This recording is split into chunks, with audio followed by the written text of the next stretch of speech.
Hindi ko alam kung bakit ako napili mong maging surrogate mother ng anak mo at hindi ko rin alam kung bakit kailangan ninyo magpa-surrogate pero problema na ninyo ng asawa mo yun. Huwag na ninyo akong idami sa problema nyo. Halos hindi humihingang sabi ni Margaret sa bilis ng pagkakasabi niya. I'm single, Margaret. Iyon lamang ang namutawi sa labi ni Rafael habang naaaliw na nakatitig sa labi ng dalaga. Naguguluhan namang napatitig si Margaret sa lalaki. Single? Tapos naghahanap ng surrogate mother? Nakataas ang isang kilay niya na nakatingin dito. Indikasyon na wala siyang naintindihan sa sinabi nito. Alright, kaya nga sinabi kong makinig ka muna para maintindihan mo. Umpisa ni Rafael sa himig na seryoso. Again, I'm single. Gusto ko lang magkaroon ng anak. Well, not really me but my parents do. Pinipilit nila akong mag-asawa na para magkaroon na ng apo. Nakaka-pressure na kaya naisipan ko na lang na bigyan sila ng apo. Kaso ayoko naman mag-asawa. Not in the near future. And why choose me? Sigurado naman na marami kang girlfriends.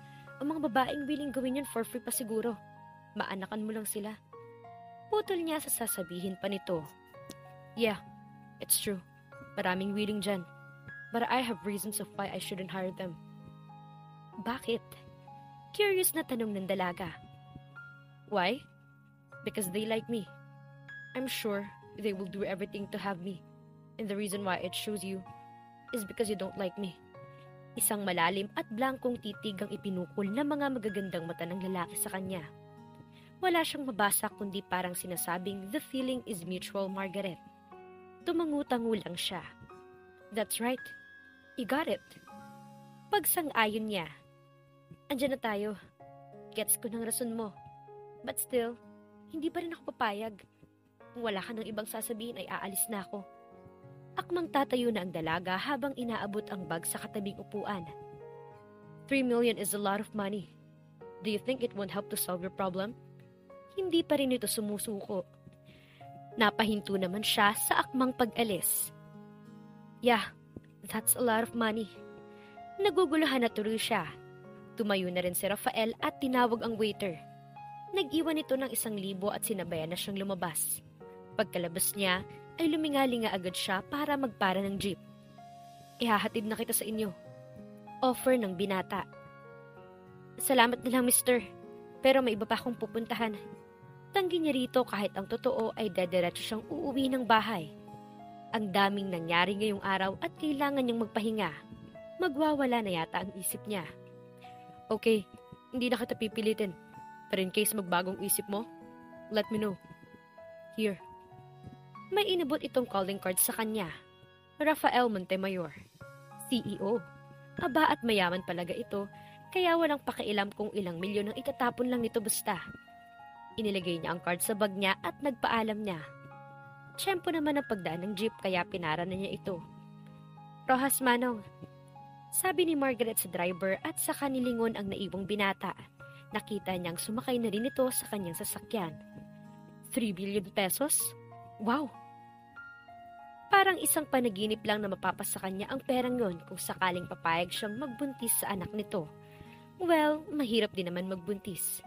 Hindi rin basta-basta ang mga pinagdadaan magbuntis. But having 3 million for that, that's a lot. Alat nga ba? Kaya ba niyang iwan ang kanyang anak kapalit ng 5 milyong peso? Iyon ang parte na mahirap. It's not worth 3 million. Maybe more than that. Siguradong mahirap iwan ang isang sanggol na galing sa sinapupunan mo. Kaya siguro kung susagal siya, she needs to ask more than 3 million. Ano kayang gagawin ko sa 5 milyon kung sakali? Kailangan ko sigurong unahin palitan ng motorbike ko. Tapos ang iba inenegosyo ko para magkaroon ako ng sarili kong negosyo. Nang sa ganun, baka sakaling swerte na taangat naman ang buhay namin. Ang kapatid ko pa, kailangan niya din pumasok sa kolehiyo sa darating na pasukan. Bayad, miss, pakiabot. Sarmiento Manong, isa lang. Pakisuyo ng katabing pasahero sa kanya na pumutol sa mga plano niya sa isip. Tinanggap niya ang perang 20 pesos nito at iniabot sa driver. Pagkatapos ay iniibot naman ng driver ang sukli nito at inabot naman niya at ibinigay sa katabing pasahero. Kumuha na rin siya ng pambayad sa wallet niya. Saka iniabot ang 14 pesos na pamasahe sa driver. Rojas Manong, sabi lang niya at hindi na nagtanong sa driver. Malapit na siya sa kanila kaya inihanda na rin niya ang kanyang bag. Ito ang ayaw niya sa jeep. Sasakay dahil sobrang sikip. Nakakainis kasi ang ibang mga driver. Dahil kahit puno na ay pilit pa rin nagpapasakay porket walo-walo dapat. May malaking pasahero na umuukupa ng malaking espasyo ng upuan. Ayon si Manong driver, pinipilit pa rin pagkasyahin ang 8 pasahero kada upuan. Kainis, ang sikip na ang init pa. Hay, buhay mahirap nga naman. Kailangan talagang magtiis dahil can't afford mag-taxi lagi. Kung tanggapin na lang kaya niya ang offer ng Rafael na yon, hindi kaya siya magsisisi sa desisyon niya? Siguradong makakatulong ang perang yon para mabago ang buhay nila kung gagamitin niya yun sa tama at mapalago ang negosyong naisip niya. Ngunit ano na lang ang sasabihin ng ibang tao kapag nalaman ang ginawa niya para umasenso? Ano na lang ang sasabihin ng nanay at kapatid niya? Na nagpaanak siya tapos iniwan niya? Na anong klaseng nilalang siya na pumayag na gawing trabaho ang mapabuntis for the money? Puso ng nanay niya? Ang reputasyon niya? Hindi kaya mas lalo siyang pagtatawanan ng mga taong kakilala niya kapag nalaman ang ginawa niya? Siguradong magmumukha siyang desperadang magpakayaman sa gagawin niya kung sakali. Manong para! Biglang sigaw ni Margaret sa driver nang mapansing lumagpas na siya sakaling papasok sa bahay nila. Itinabi naman agad ng driver ang jeep sa daan at tuminto upang makababa siya. Mabilis siyang umibis. Hindi na siya kailangang sumakay ng tricycle dahil malapit lang naman ang bahay nila sa highway. Kayang-kaya lang niyang lakarin. O Margaret, bakit naglalakad ka na lang? Nasaan ang motor mong astig? Sigaw ni Cassie na nakatambay sa may tindahan ni Aling Imelda. Tumatawa pa ito kasama ang 2 kaibigan nito. Nakasuot ang mga ito ng shorts na halos makita na ang itinatago sa sobrang ikli. Alam niyang nagpapapansin lang ito sa mga lalaking naglalaro ng billiard sa gilid ng tindahan ni Aling Imelda. Hindi na niya pinansin ang tinanong ni Cassie at dumiretso na siya sa kanilang bahay na nasa malapit lang. Wala talaga siyang panahon para makipagbiruan sa mga kapitbahay niyang alam niyang sinasadyang biruin siya. Nakakapikon na minsan at alam niyang pinipikon lang talaga siya lalo ng mga ito. Lalo na ang Cassie na iyon. Alam niyang insecure ito sa beauty niya kaya lagi siyang binubuli. Porkit mahirap lang siya at itong si Cassie ay may kaya ang pamilya dahil seaman ang ama at engineer naman ang ina. Ngunit hindi nga lang kagandahan ng muka.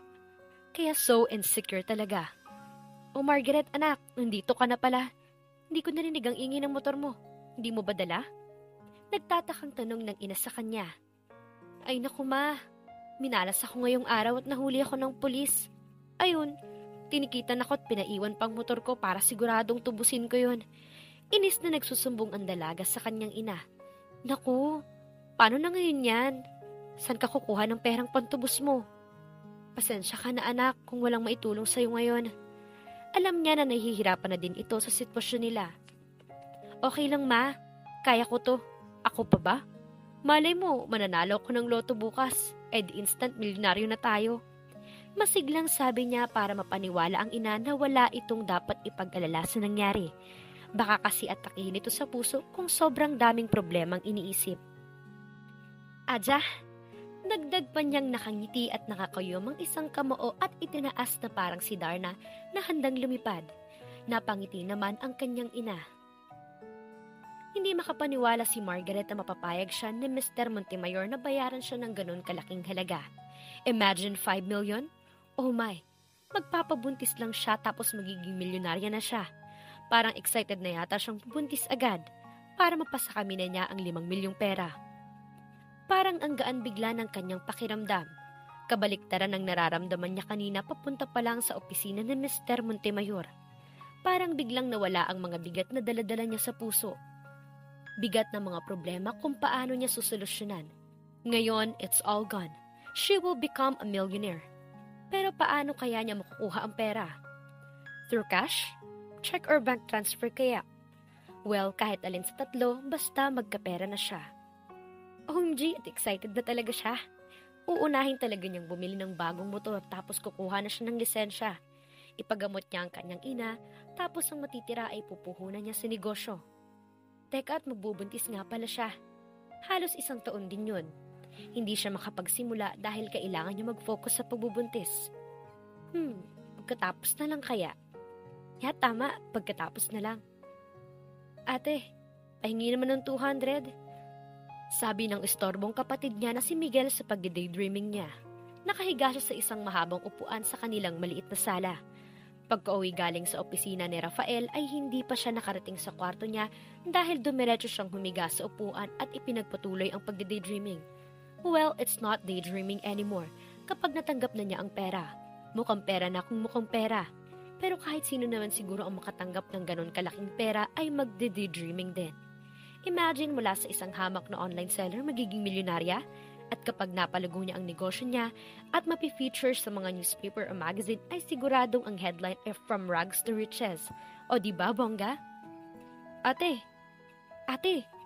tawag ni Miguel sa kanya nang hindi siya sumagot. Ano ba? Bakit mo naman kailangan ng 200? Ang laki niya na. Tanong niya sa kapatid. Hindi naman siya naiinis. Dahil pakiramdam niya ay barya lang ang hiningi nito. Wow, iba pala kapag maraming pera. Ganon na ang tingin sa 200. Nagkamot naman ito ng batok sa kasinuklay ang buhok.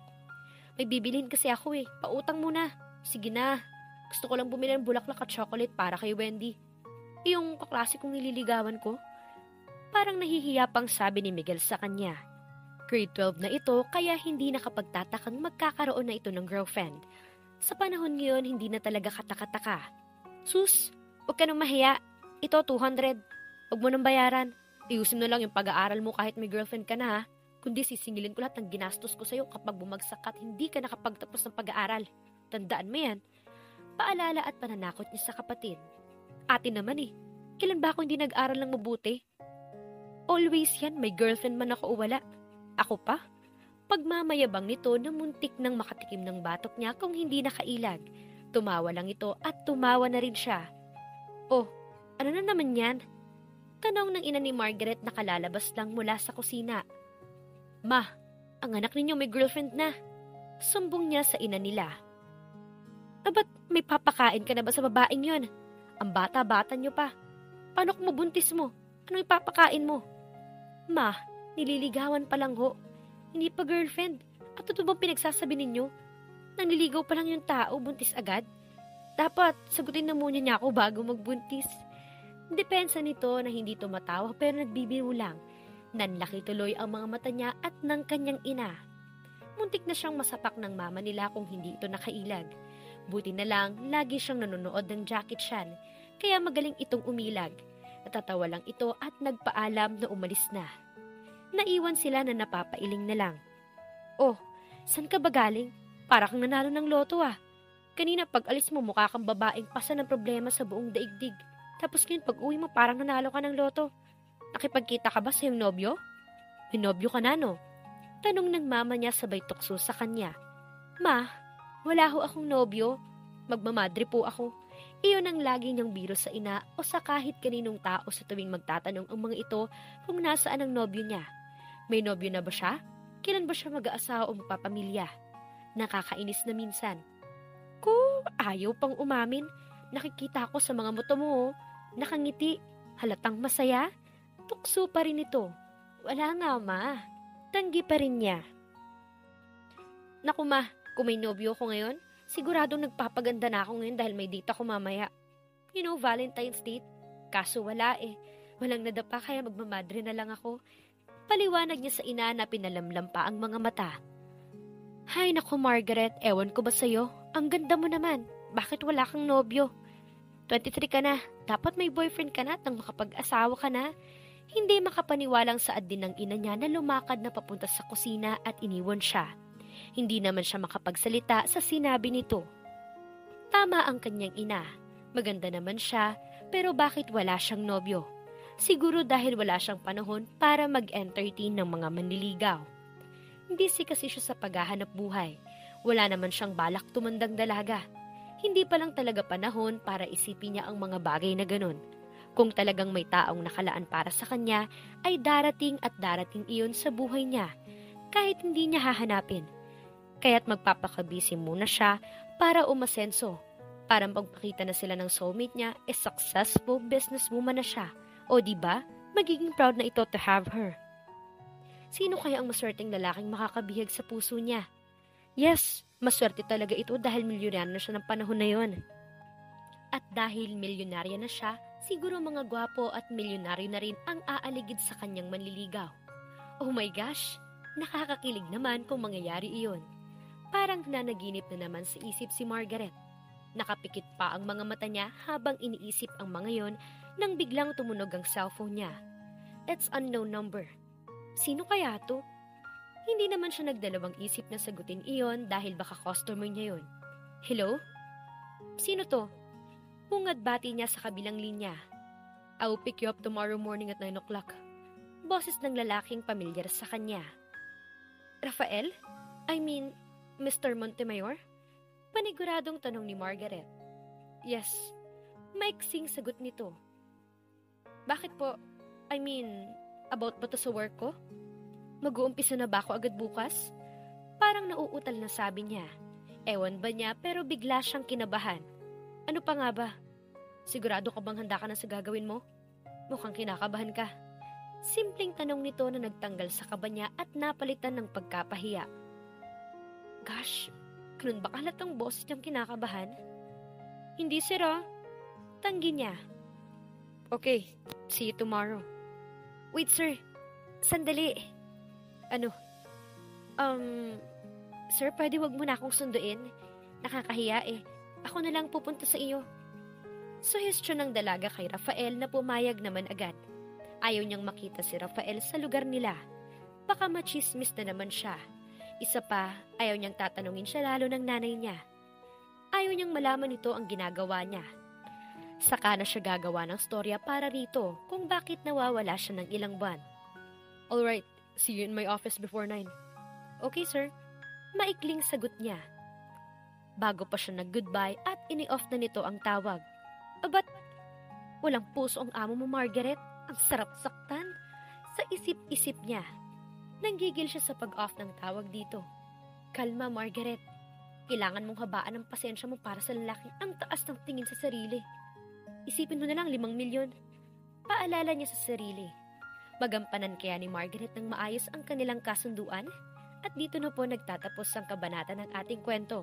Please like, share, subscribe for more updates. Maraming salamat po.